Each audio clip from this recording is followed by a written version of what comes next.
নমস্কার বন্ধুরা, যে কোনো ব্রত বা উপবাসের দিনে ঝরঝরে সাবুর পোলাও কিভাবে বানিয়ে নেবেন ঝটপট, খেতে হবে দারুণ সুস্বাদু। এইভাবে বানালে কিন্তু এর টেস্টটা ভীষণ ভালো হয়। সাবুর পোলাও তো অনেকভাবে খেয়েছেন, কিন্তু এইভাবে একবার বাড়িতে বানিয়ে খেয়ে দেখুন, আশা করি সবার ভীষণ ভালো লাগবে। তার জন্য দেখুন এখানে নিয়েছি আমি 1 কাপ বড় দানার সাবু। এই সাবুর পোলাও তৈরি করার জন্য কিন্তু এখানে বড় দানার সাবুটাই নিতে হবে। এবার এই সাবুদানা জল দিয়ে কিন্তু ভালো করে এইভাবে হাত দিয়ে ঘষে ঘষে 2 থেকে 3 বার জল পাল্টে পাল্টে ধুয়ে নিতে হবে। দেখুন এখানে 3 বার আমি জল পাল্টে পাল্টে ধুয়ে নিয়েছি। এবার এর মধ্যে দিয়ে দিচ্ছি হাফ কাপের থেকে একটু কম জল, যাতে করে সাবুদানাগুলো কিন্তু খুব সুন্দরভাবে ভিজে যায়। খুব বেশি জল কিন্তু দেওয়ার দরকার নেই এখানে। এইবার এইভাবে ঢাকা দিয়ে রেখে দেবো 2 থেকে 3 ঘন্টা। এতে করে সাবুদানা ফুলে বেশ নরম হয়ে যাবে আর অনেকটাই বড় হয়ে যাবে আর ঝরঝরে হয়ে যাবে। এবার অন্যদিকে একটা ফ্রাই প্যান বসিয়েছি গ্যাসে। 1 চামচ তেল দিয়ে ভালো করে গরম করে নেওয়ার পর গ্যাসের আঁচ একদম লোতে রেখেছি।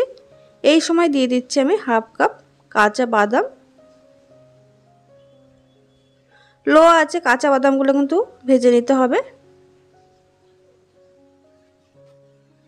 দেখুন 3 থেকে 4 মিনিট বাদামগুলো ভেজে নিয়েছি, কালারটা কিন্তু চেঞ্জ হয়ে গেছে, বাদামগুলো কিন্তু খুব সুন্দর ভাজা হয়ে গেছে। এবার এগুলো তুলে নেব।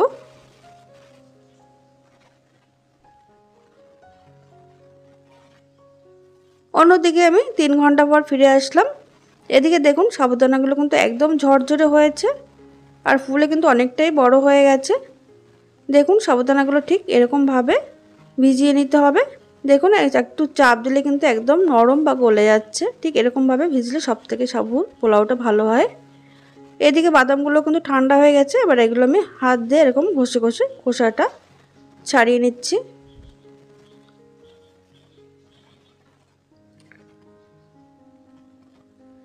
দেখুন খোসাটা ফেলে দিয়েছি একটু ঝেড়ে। এবার অর্ধেকটা বাদাম নিয়ে একটা হামানদিস্তার মধ্যে দিয়ে দেব, দিয়ে এটা কিন্তু একটু গুঁড়ো করে নিতে হবে। এগুলো কিন্তু একদম মিহি গুঁড়ো করব না, একটু দানা দানা মতন যাতে থাকে সেরকমভাবে গুঁড়ো করে নিতে হবে। দেখুন ঠিক এরকমভাবে গুঁড়ো করে নিয়েছি।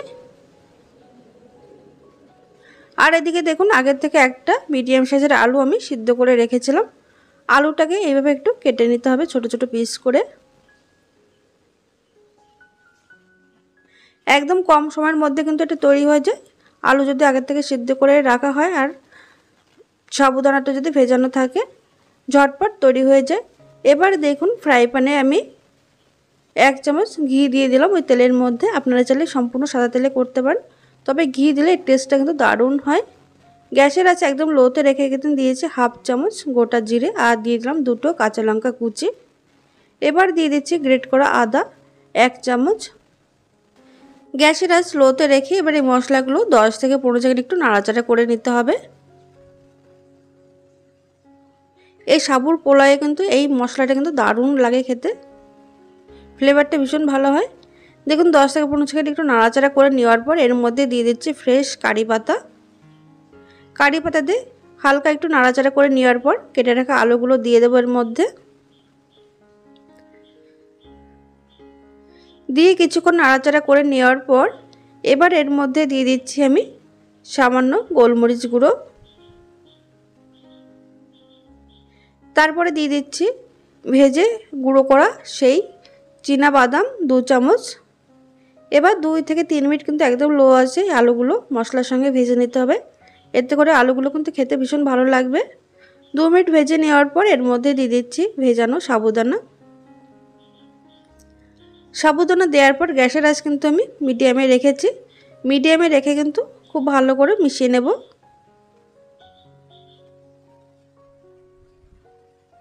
তারপরে দিয়ে দিচ্ছি বাকি যে ভাজা বাদাম গুঁড়ো করা ছিল সেটা দিয়ে দিলাম এর মধ্যে, দিয়ে আবারও ভালো করে মিশিয়ে নিতে হবে।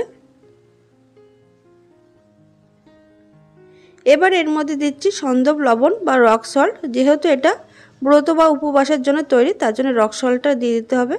আর দিয়ে দিলাম যে গোটা বাদামটা ছিল সেটা এর মধ্যে দিয়ে ভালো করে মিশিয়ে নেব। এই খাওয়ার সময় বাদামগুলো যখন মুখে পড়বে খেতে কিন্তু ভীষণ ভালো লাগবে। দেখুন এইভাবে লো টু মিডিয়াম আছে 2 মিনিট নাড়াচাড়া করে নেওয়ার পর এর মধ্যে দিয়ে দিলাম আমি হাফ চামচ চিনি। চিনি দিয়ে খুব ভালো করে মিশিয়ে নিতে হবে। মিশিয়ে নেওয়ার পর এবার এর মধ্যে আমি দিয়ে দিচ্ছি ভাজা জিরে গুঁড়ো 1 চা চামচ,